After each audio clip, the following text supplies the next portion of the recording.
This is your brain on risk. This is Mind Over Money, the podcast where Kevin Cook exposes the psychology of investing. Welcome back to Mind Over Money. I'm Kevin Cook, your field guide and storyteller for the fascinating arena of behavioral economics. For our first episode of 2018, I can't imagine a better way to start than with a story about the progenitors of our favorite playing field, the collision of markets and psychology.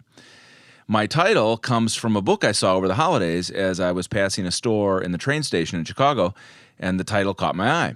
The Undoing Project has a big pencil eraser on the cover of the paperback, and some guy named Michael Lewis is the author.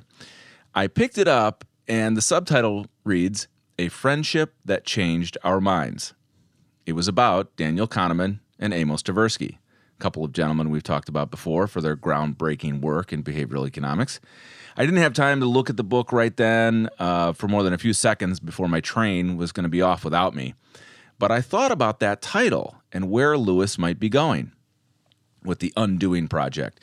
Was Lewis implying that Kahneman and Tversky had created ideas, research, and tools to undo centuries, if not millennia, of faulty, irrational, bias-laden thinking and decision-making?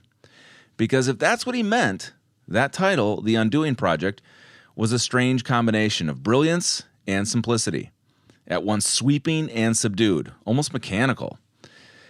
Unfortunately, I stopped thinking about the book between Christmas and New Year's in the whirlwind of family gatherings, endless meals, and playing outside on the pond with my kids, who are barely affected by the sub-zero deep freeze we had in southern Wisconsin. Kahneman and Tversky did change our minds, about our minds, in ways I've been writing about for over 10 years myself, ever since I was fortunate enough to be introduced to their work. As a trader, I was exploring how is it that some traders succeed, very few succeed, and what's going on? Why is it such a mental game? So, as Kahneman and Tversky taught us and revealed with repeatable experiments, things are not always what they seem. Not because of a grand right or left-wing conspiracy, but because our perceptions, biases, and blind spots lead us astray.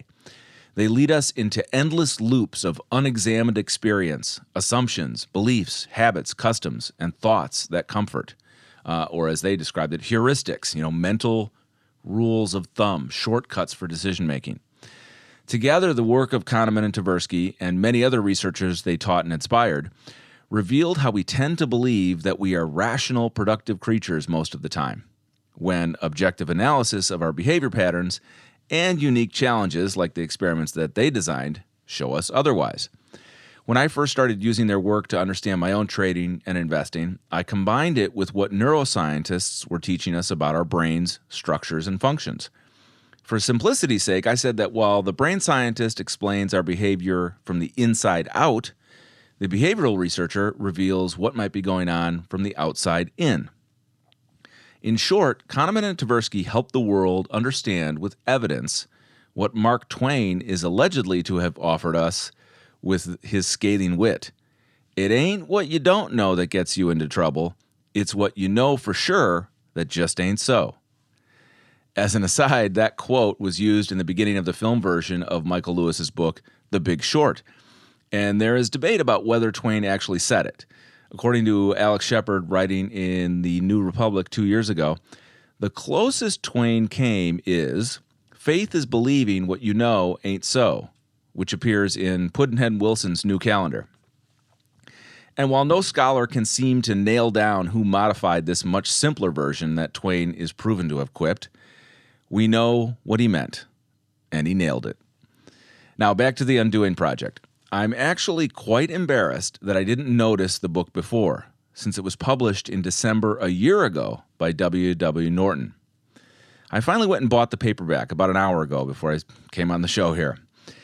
And the paperback just came out recently, and there's a unique twist to the story there, too. More on that coming up. But I still can't tell you how Lewis intends the title, because I haven't read his book, or if it came from something that Danny or Amos said. So that's what we're in search of. And yesterday I found something equally exciting and helpful that actually inspired me to go buy the book. A review of The Undoing Project by a man who is inextricably intertwined in this entire tale. Not only was he a student and friend of Daniel Kahneman, he also inspired Michael Lewis to write The Undoing Project.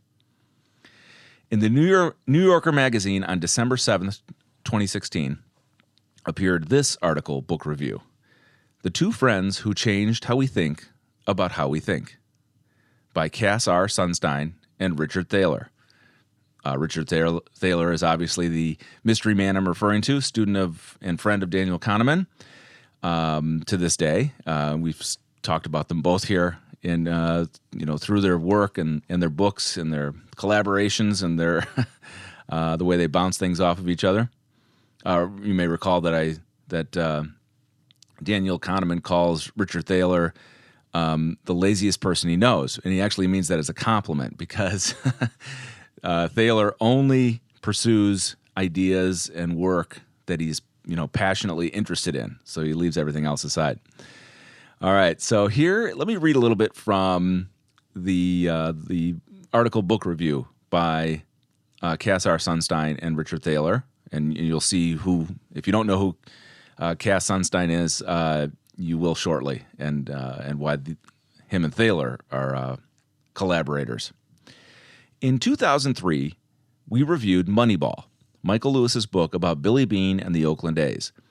The book, we noted, had become a sensation, despite focusing on what would seem to be the least exciting aspect of professional sports, upper management. Beane was a failed Major League Baseball player who went into the personal side of the business and, by applying superior metrics, had remarkable success with a financial underdog. We loved the book and pointed out that, unbeknownst to the author, it was really about behavioral economics, the combination of economics and psychology in which we shared a common interest, and which we had explored together with respect to public policy and law. Why isn't the market for baseball players efficient? What is the source of the biases that Beane was able to exploit? Some of the answers to these questions, we suggested, might be found by applying the insights of the Israeli psychologists Daniel Kahneman and Amos Tversky, on whose work behavioral economics greatly relies. Lewis read the review. So again, this is Sunstein and Thaler writing in the New Yorker in December of 2016 about when they reviewed Michael Lewis's book Moneyball back in 2003. Lewis read the review, began to take an interest in the whole topic of human rationality, and improbably decided to write a book about Kahneman and Tversky. He kindly gave us credit for setting him down this path. Though we were pleased that Lewis was taking on an interest in our field, we admit to being skeptical when we heard about his book plan. Granted, Lewis has shown many times before, not only with Moneyball, but also with The Big Short, his book about the real estate market, and Flash Boys, which is about high-speed trading, that he can write a riveting book about an arcane subject. And we did not doubt the appeal of the book's main characters. One of us had written several papers with Kahneman, and the other had known Kahneman and Tversky since 1977 and had collaborated with both men. In parentheses here, they note, Tversky died in 1996 at the age of 59. Kahneman, now 82, is blessedly still very much with us. Both of us had been deeply influenced by their joint work on the psychology of judgment and decision-making. Still, how was Lewis going to turn a story about their lives into the kind of page-turner that he's known for? Kahneman and Tversky were brilliant, but they did most of their work together more than 30 years ago, and they worked primarily by talking to each other, switching between English and Hebrew. Where's the book? Our skepticism was misplaced. The book, titled The Undoing Project, A Friendship That Changed Our Minds, captivated both of us, even though we thought we knew most of the story, and even though the book is just what Lewis had said it would be, a book about Amos and Danny, two men who changed how people think about how people think. Lewis accomplishes this in his usual way by telling fascinating stories about intriguing people and leaving readers to make their own judgments about what lessons should be learned. He provides a basic primer on the research of Kahneman and Tversky, but almost in passing, What is of interest here is the collaboration between two scientists. Having written several articles and one book together, we, and again, this is Sunstein and Thaler, have firsthand experience in both the joys and struggles of getting two minds to speak with one voice, and the conflicts that can arise when one author is a fast writer and the other likes to linger over each word. And while one gleans a good deal about teamwork from the book, Lewis doesn't spell the lessons out. Instead, the reader learns through observation, getting as close as anyone could to being in those closed rooms where the two men worked. And then Thaler and Sunstein go on to give some background. Who were Amos Tversky and Daniel Kahneman, and what did they accomplish, and how did Lewis find all these stories about them to turn into the book, The Undoing Project. All right, I'm going to be back in a moment here and share with you a unique aspect of how Michael Lewis came to write the book. You sort of got the idea from Thaler that he was inspired because he didn't even really know that much about behavioral economics in Moneyball, and then obviously Michael Lewis did his homework after that and got on the trail of writing about Kahneman and Tversky. All right, I'll be back faster than you can tell me what CES stands for. Big event every January, February, usually out west, has to do with technology. All right, I'll talk to you soon.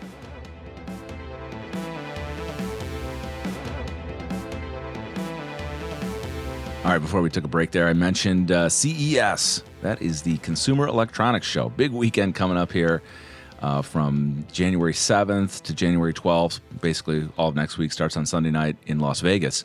And I'm looking forward to so many things from there. The CEO of NVIDIA, Jensen Huang, is going to be kicking off some talks on Sunday night. He's probably gonna, NVIDIA always has a ton of surprises, and I think there's going to be an automotive focus, so new things they're doing there. There's a great article on CNET today by John Falcone. He's been an editor there for a long time. And he says 12 questions that CES 2018 needs to answer. Let me just read this first paragraph. Year to year, CES has a certain sameness about it. Intel's booth at the front, Sony's in the back, and thousands of ginormous TVs in between. The topics and trends feel like the same things we've been talking about forever. Internet of Things, smart home, autonomous vehicles, wireless everything. Is this really any different from last year? So he makes a list of big things that he wants to know. So you should check this out if you're into electronics, if you're into technology. I'll just read through some of them. One of his questions is, can anything rival Alexa's smart home dominance? So yeah, Alexa owns that space. Google's trying. Is Google in it to win it? They show a picture of Google's home speaker. Can Intel fend off Qualcomm and NVIDIA? Very interestingly, just yesterday, Tuesday, January 2nd, some big stuff happening in technology and chip stocks. A British tech review of some kind wrote an article about a problem with Intel processors. And, of course, that took Intel stock down a little bit today. It also shot up AMD stock because they're in sort of the same market for different sorts of PCs and consoles. And so, I mean, that would be a big blow for Intel, who's known for the quality of their chips. And I don't know exactly what's true. I haven't read the research there. But what's interesting is Intel and AMD have been rivals for years, and they just teamed up recently to take on NVIDIA in AI chips. Anything to do with artificial intelligence, creating those the GPU processors. Those are the chips that NVIDIA and AMD make. GPU stands for graphical processing unit, and these are different than CPUs because they do parallel processing. They have thousands of small cores that can run simultaneously and create parallel processing, which is what you need for something like autonomous driving or crunching huge amounts of data quickly. We've talked about that before with things like Deep Stack, which cracked the code on Texas Hold'em poker, and Google's DeepMind, which not only beat the world's top Go player, but beat the world's best Go playing computer by teaching itself. So that's, this is what massively parallel architectures can do in these chips. And, I always have to talk about stocks on my show here a little bit and things that I'm investing in because, that makes the future exciting when you can actually invest in it. And, but this does tie in to what we're talking about today with Kahneman and Tversky. In a note, probably from the inside jacket of Michael Lewis's book, I got this off of Amazon. He sums this up this way, talking about the contribution of Kahneman and Tversky. He said, they are more responsible than anybody for the powerful trend to mistrust human intuition and defer to algorithms. And we're seeing this more and more. You can't get away from this.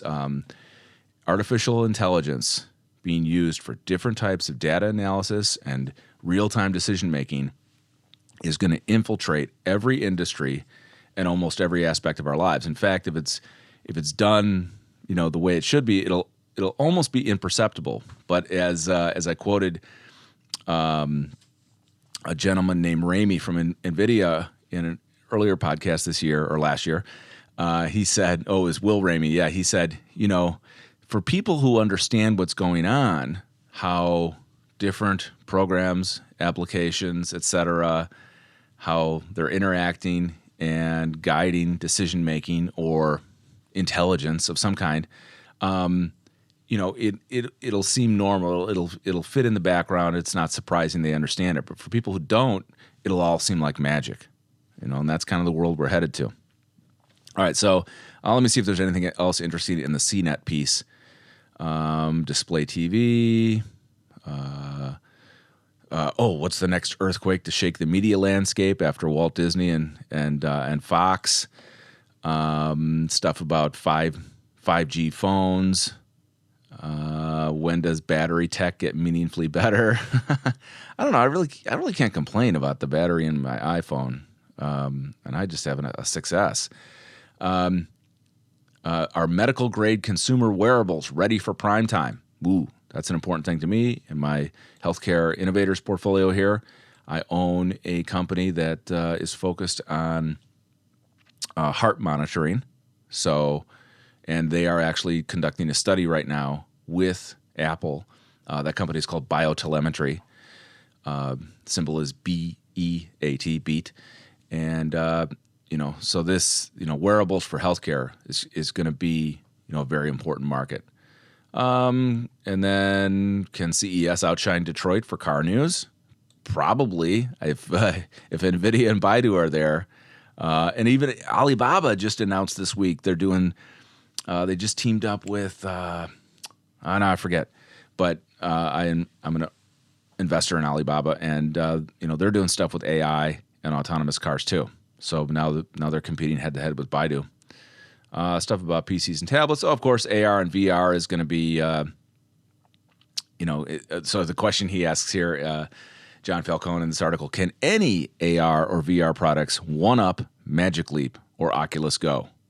Okay, that's something to know. I'm really interested in AR applications for education. I just think the possibilities are incredible for us to have some type of glasses that are still let you interact with people around you, but they can create images to manipulate 3D colors, whatever, for kids to learn math and science. I think it just opens up a huge world of education there for kids who don't want to get their algebra just from a textbook or their chemistry just from a textbook, but to experience it somehow. Where are our robot overlords is another question Falcone asks in this piece. And I think that's about it. So look up his piece on CNET, and you'll be all prepared for what you're going to experience next week with the CES show. All right, so back to Michael Lewis and the Undoing Project. So I picked up the paperback today, and what's really interesting is that, so this is in one of those Hudson stores that you see in train stations, airports, etc. There's one here in the downtown train station. There's actually a couple here in Chicago. And he actually, for the paperback, he wrote a special author's note for the exclusive Hudson News edition, which I thought was pretty cool. And it's interesting because he's telling the story of how he came to write this book. So I want to read from this because it's actually pretty fascinating, and I hope it inspires you to want to read his book and learn more about Kahneman and Tversky, because I bet you even Thaler learned some things, as he sort of indicated. All right, here's Michael Lewis. It's funny what leads a person to get off his ass and write a book. It's not an act that comes naturally, even to a person paid to do it. The book you have in your hands, for example, has a long and convoluted history. It begins, I suppose, with a pair of academics reviewing another book of mine, Moneyball. In their review, these academics, and obviously he's talking about Thaler and Sustein from the review I just read you before, these academics pointed out that I had missed the point of my own book in Moneyball. I had thought the point, if Moneyball had a single point, was that markets can make huge mistakes, especially when they assign value to human beings. But the deeper point, these reviewers gently explained, was that the human mind is wired to make certain kinds of mistakes, and these mistakes, in turn, lead markets to become screwed up in precisely the way my book described. The larger purpose of my book, these reviewers concluded, was to illustrate the deep wisdom of a series of papers about the human mind written way back in the 1970s by a pair of Israeli psychologists. That review sent me scrambling to find these old papers written by the two Israeli psychologists, Amos Tversky and Daniel Kahneman. I found their work riveting, as many had before me, but it didn't lead me to want to write a book about them. The thought did not cross my mind, even for a moment. If all I had known of these two psychologists were their academic papers, I'd have left them in peace. The first provocation to my writerly rear end was Kahneman himself. In the winter of 2007, a few years after the publication of that gently damning review of Moneyball, I mentioned in passing to a psychologist friend of mine that I had read these papers by Kahneman and Tversky and couldn't believe that I hadn't known about them before. That's sort of the way I felt. Danny lives about half a mile up the hill from you, he said. Why don't you just walk up and knock on the door? By then, Kahneman had won the Nobel Prize. I didn't see how you just walked up a hill in Berkeley, California, and knocked on the door of a Nobel laureate. The whole point of winning the Nobel Prize, I still more or less believe, is to stop people from walking up your hill and knocking on your door. Danny's not like that, said my psychologist friend. Just go see him. And so I walked up the hill and knocked on Daniel Kahneman's front door. The man who opened it was dressed for an Israeli summer. Short shirt sleeves, hiking shorts, barefoot. He offered me a chair, an espresso. I could have milk, he said, but I don't froth things. As he fussed with the espresso machine, he explained that he'd been working on a book about the human mind. It had made him nothing but miserable, and so he was happy to announce that he had just decided to toss it in the garbage can.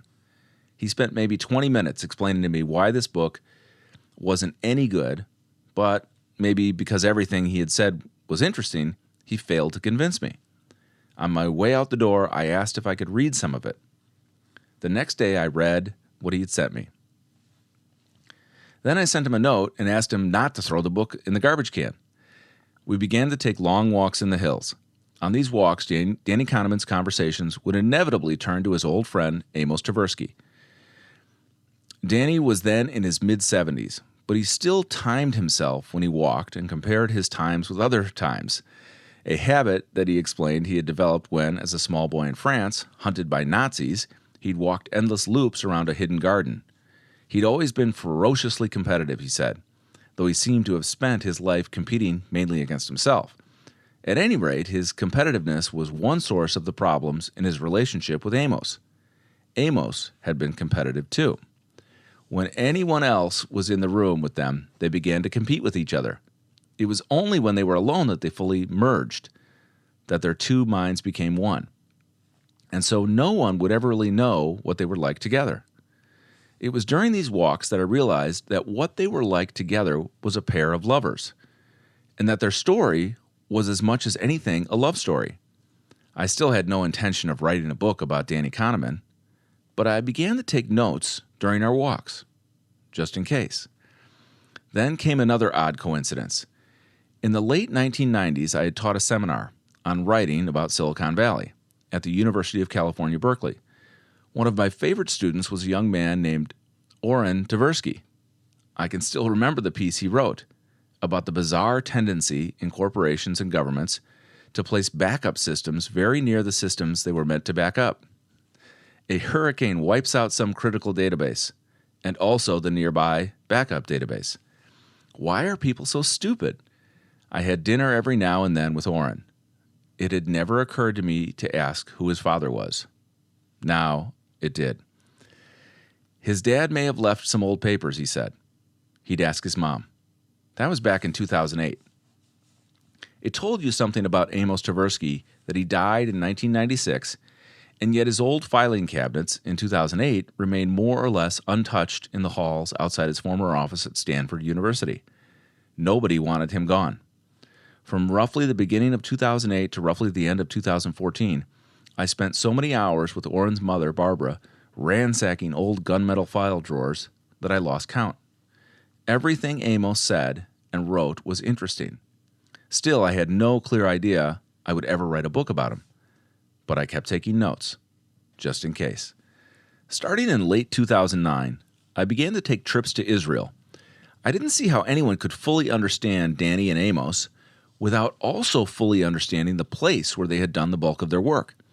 An entire nation whose fate turned on its judgment and decision-making had nurtured the partnership that had invented a field of study called judgment and decision-making. Over the next 6 years, I made 5 long trips to Israel to seek out people who had known Amos Tversky and Daniel Kahneman, and to see the places where they had done their work. And yet I still wasn't writing a book about them. Just the reverse. I had in my mind's eye a picture of the sort of writer capable of getting his mind around the early state of Israel. That writer was tortured and complicated and likely Jewish. I was happy and untroubled and a goy, but I kept taking notes, just in case. By the beginning of 2015, the situation had become absurd. When Danny Kahneman was in town, I would scramble up the hill to his house and take long walks with him and scribble down everything he said. When Barbara Tversky was in town, I'd drive down to Stanford to spend hours in an office poring over her dead husband's papers. But I still wasn't writing a book. I knew there was a book to be written, of course. I was hamstrung by the sense that I hadn't the right to write it. I wasn't Jewish, and I had no connection to Israel. I wasn't an academic. Hell, I hadn't even been very good at school. There was clearly a great story to tell, a love story no less, but I had no business setting myself up as the teller. Then something happened. People started to die. The first to go was Amos's older sister, who had shared her memories when I visited her in Israel in 2008. An Israeli academic who had known Amos from childhood and who had described him so well to me suffered a stroke. On it went. And I thought, this story is going to die with these people. It's not just a great story, it's an important story. And I'm the only one who really knows it. And if I don't tell it, no one will. And that would be a great loss. And that was the thought that finally got me off my ass. So that was Michael Lewis describing how he finally, after many years of research and note-taking, was able to put together the Undoing Project. And that was a special introduction he wrote for the paperback Hudson News edition. So really glad he did that. I hope it inspires you to pick up the book. You know, if you never had an interest in behavioral economics or Daniel Kahneman and Amos Tversky, this might be a fantastic place to start, to hear the story as told by Michael Lewis. And, I've often told the story, it's a famous story about Danny Kahneman that gets retold about his childhood in Europe. I forget the city now. I don't know if they were in France or if they were in Germany. But he tells a story about he was probably 7, 8, 9 years old, and Jews were not allowed to be out after curfew.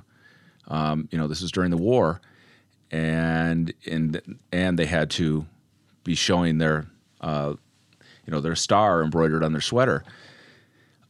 He was out past dark, and he saw a German soldier, and he somehow hid his star, and the German soldier walked up to him, picked him up, and gave him a hug or a kiss maybe, and maybe some money, and sent him on his way. And that experience had such a profound effect on Daniel Kahneman. He said it is mostly responsible for him pursuing psychology, because that experience made him just profoundly interested in human beings, that our behavior was the most curious and intriguing thing on the planet. So I'm sure there's many more stories like that in Michael Lewis's book, The Undoing Project. Now, I've tried to make some contributions to behavioral economics. No one's paid attention so far, but some of the things I did with trading, like when I combined the behavioral guys with the neuroscience guys, was to convince traders that, hey, you're fighting a lot of things going on in your brain and your decision making and your patterns of thinking. And what I designed was a probability training to force traders to confront some of their poor decision making. To invest and trade well, you need to be pretty, as rational as possible, especially when it comes to fast-moving markets. And one thing that can help with that is using probability analysis to override bad decision-making. So that was one of my contributions. But I also made another one in the past couple of years, and I invite you to check it out on my blog on Medium. And it's actually an article and a video I made in 2016, and it's titled, "Trend Lines Are Mathematically Absurd." And I'm speaking to traders who draw ruler straight lines on charts and find some meaning in them. And the reason I think it's absurd, mathematically absurd, is because markets are the most complex and dynamic systems that humans have created. We didn't create chemistry and physics, and we've actually found laws to understand and manipulate chemistry and physics. But markets have much more variance, and what Nassim Nicholas Taleb in his book The Black Swan calls wild randomness, and he got that from Benoit Mandelbrot. And what traders do who look at charts and do this thing called technical analysis is they'll draw straight lines connecting price lows or price highs. And it's just completely absurd that you would take a non-linear, extremely complex system with millions, even billions of variables over time, and then draw a straight line connecting 2 points and thinking that somehow that line would have meaning as price moved across that line. So check out my Medium blog, because in there is the video I made with detailed pictures, if you prefer, of the fallacy. I'm addressing the naked emperor, so to speak, or the sacred cow of technical analysis and charting, which is that trend lines are meaningful. I say they're mathematically absurd. All right. So Michael Lewis confronted his absurdity for not writing a book that he should have written sooner, but maybe he couldn't have. Maybe it worked out perfectly, and I think he'd probably say the same thing. I hope you have time to pick it up and learn more about the progenitors of behavioral economics. Until next time, thanks for joining me.